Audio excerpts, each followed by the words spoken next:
Olá pessoal, tudo bem com vocês? Espero que sim. Estamos aqui para a nossa aula de História, falar um pouquinho hoje sobre, dando continuidade, a esse período monárquico brasileiro, imperial brasileiro, falando agora sobre período regencial, ok? Vamos conhecer um pouquinho mais sobre a história do Brasil, entendendo como foi este período da história brasileira, o período regencial.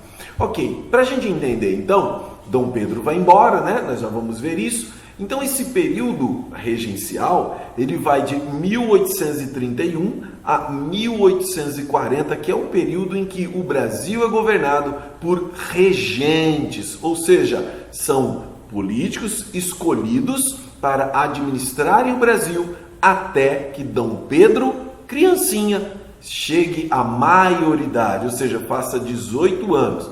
Mas faça uma conta interessante. De 1831 a 1840 são 9 anos. Pedrinho estava com 5, certo? 5 mais 9 dá 14. Por que o período regencial acabou com Pedrinho aos 14 para 15 anos? Estranho, não é? Pois é isso que a gente vai ver daqui a pouco. Que bagunça é essa? Como é que o menino se tornou adulto com 14 para 15 anos? Tem treta nesse negócio, Tem esquema. É Brasil, Nosso país é complicado, Sempre as pessoas acham um jeitinho. Mas talvez seja uma solução boa que eles encontraram por um momento. Vamos ver. Olha só. Período regencial, então, 1831 a 1840. Só para a gente relembrar, o primeiro reinado vai de 1822 a 1831, que é o período em que Dom Pedro I governa o Brasil, deixando o Brasil nas mãos do seu filho. Ele não pode governar, então quem governa são regentes de 1831 a 1840. Mas Dom Pedro II assume o poder em 1840, aí já como Dom Pedro II, e vai governar durante 49 anos, até 1889, quando então é proclamada a República. Esse período de 49 anos foi um período muito interessante para o Brasil, de muito crescimento, de muito avanço em várias áreas, mas infelizmente algumas áreas ainda muito complicadas, com muita oposição à própria monarquia e muitas questões que a gente vai ver ao longo aí dos nossos estudos, ok? Bom, período regencial. Só para a gente ler esse trechinho de uma carta que Dom Pedro I deixa para Pedrinho quando ele vai embora. Olha o que diz: prefiro descer do trono com honra a reinar desonrado e aviltado. Os nascidos no Brasil congregaram-se contra mim no campo da aclamação. Não querem saber de mim porque sou português. Estão dispostos a se desfazerem de mim porque sou português.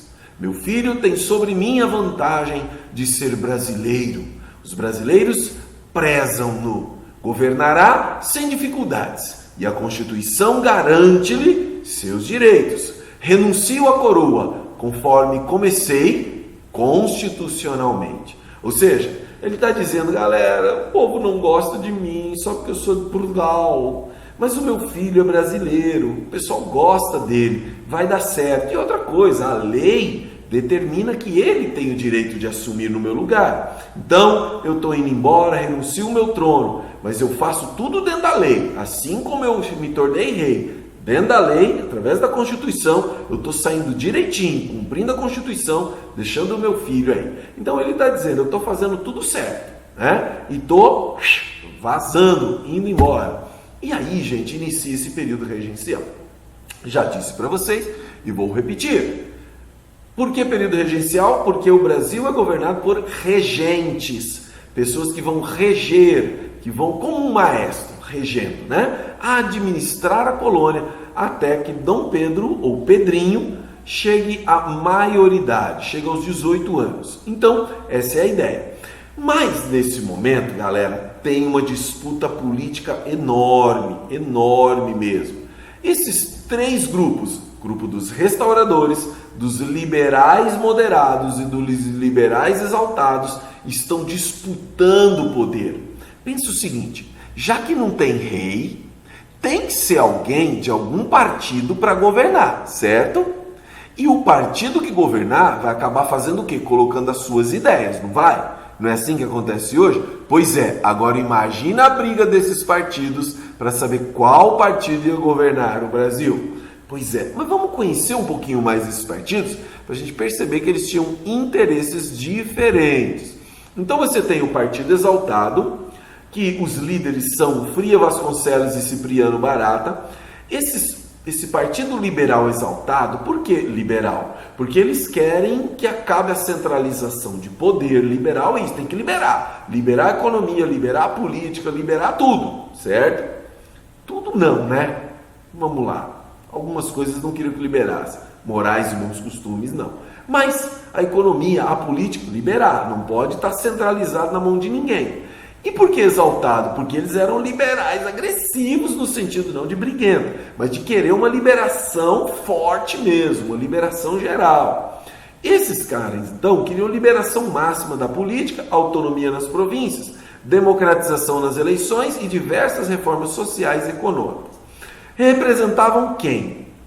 Quem era a galera que apoiava e formava esse pessoal? Eram proprietários rurais sem força política, ou seja, aquele proprietário rural que não tinha força política. É por isso que ele queria liberação, porque aí ele ia ter, não é que ele estava preocupado com o povo, a galera e tal.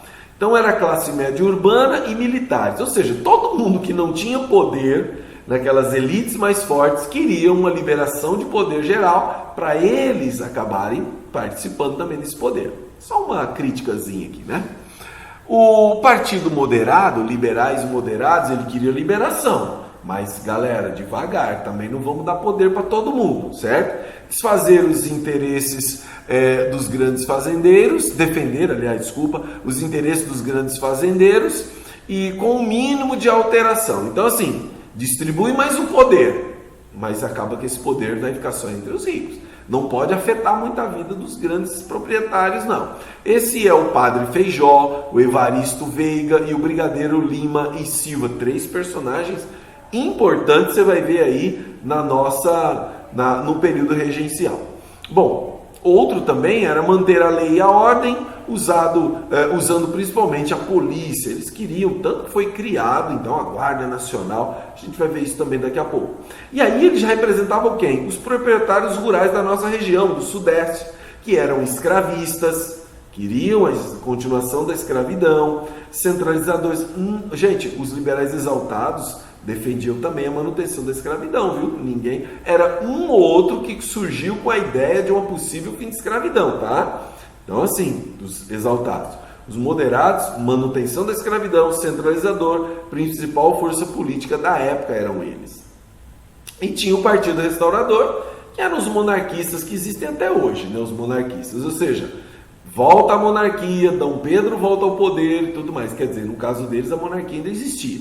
Mas eles queriam o retorno de Dom Pedro. Os monarquistas de hoje querem o fim da república, o fim do presidencialismo, volta a monarquia. Claro que são os caras da família do PP, do Dom Pedro, que querem isso, lógico, né? Mas tudo bem. Esses portugueses ligaram então a Dom Pedro I, que eram conservadores, eram absolutistas. Claro que esse restaurador, coitado, não tinha força nenhuma, mas os exaltados e os moderados, principalmente os moderados, já tinham mais força. Ok? Então esse primeiro período regencial é formado por muita instabilidade, né? Todo mundo quer o poder. E o período regencial ele não é um período único, ele vai dividir em 4 fases. Regência trina provisória, ou seja, de maneira provisória, por um período de tempo de abril a julho de 1831, 3 governaram. Eles eram os liberais que governaram, né? A regência trina permanente, de 1831 a 1834, ou seja, 3 eleitos para um período mais longo. Depois eles entenderam que não estava dando certo 3, eles tinham que escolher um só. E aí escolheram o Padre Feijó, lembra? Liberal moderado. Os liberais moderados estão no poder, sempre, né? Aqui, nesse momento aqui. Quer dizer, os 2 primeiros, provisório e permanente, tinham exaltados no meio, mas normalmente esses liberais estavam aí. E depois Araújo Lima, de 1837 a 1840, que aí era mais conservador, um pouco mais conservador, retornando ao poder. Só para a gente rapidamente, o que os primeiros regentes fizeram? Na primeira regência, a provisória, trazer paz, porque teve várias revoltas, a gente vai estudar isso em outra aula, várias revoltas, deu perdão aos que se revoltaram, proibiu criar novos impostos, proibição de dissolver a Câmara dos Deputados, ou seja, as coisas tinham que funcionar direitinho, e promover a eleição de uma regência trina permanente, porque eles eram provisórios, estavam ali só para... Né? Então, o que eles garantiram naquele primeiro momento? A organização do país. Não pode aumentar imposto, não pode bagunçar a política, vamos fazer uma eleição. Foi isso que eles fizeram. E aí, no segundo momento, a trina permanente, que aí é formada pelo brigadeiro Francisco Lima e Silva, João Braulio Muniz e José da Costa, lá do sul, um do norte e tal, tentou juntar uma galera aí que representasse os interesses do país. Criaram a Guarda Nacional, uma espécie aí de força militar do Brasil, né, para impedir os revoltosos, lutar contra eles e tudo mais.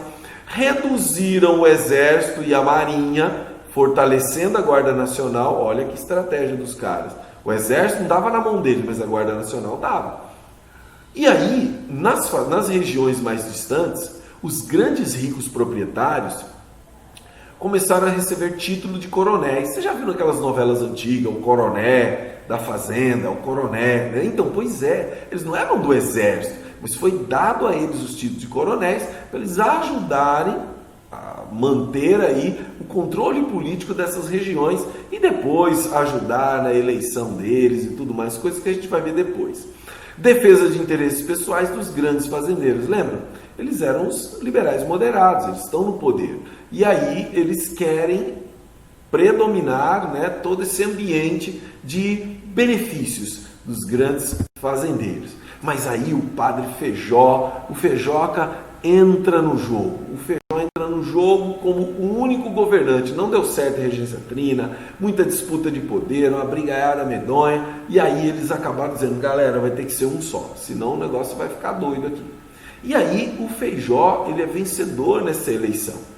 Então, como ministro da Justiça na regência permanente, era conhecido por sua violência, mas no governo foi péssimo político, péssimo administrador, só fez burrada, não conseguiu derrotar as rebeliões, por exemplo, a Revolução Farroupilha lá do Rio Grande do Sul, a cabanagem no Pará, não conseguiu resolver, não conseguiu administrar o país, pacificar o país, fez bobagem e acaba renunciando o poder em 1837 e é substituído pelo Araújo Lima, que é mais conservadorzão, que queria mais uma coisa assim, não tão liberal, política não tão liberada, a economia mais centralizada, queria isso. E aí,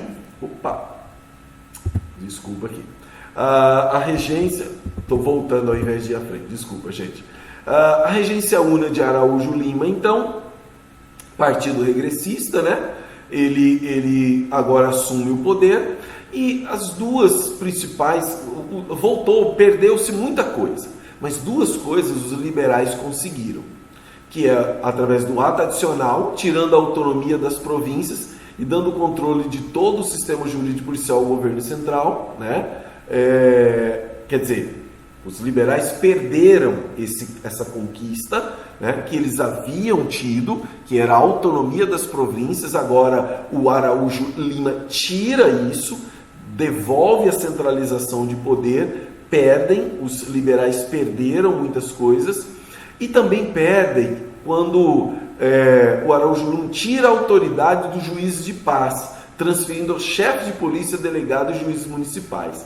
Quer dizer, ele acaba dando poder de autoridade para aqueles elementos que estão ligados ao Estado, ligados a ele, ligados ao governo.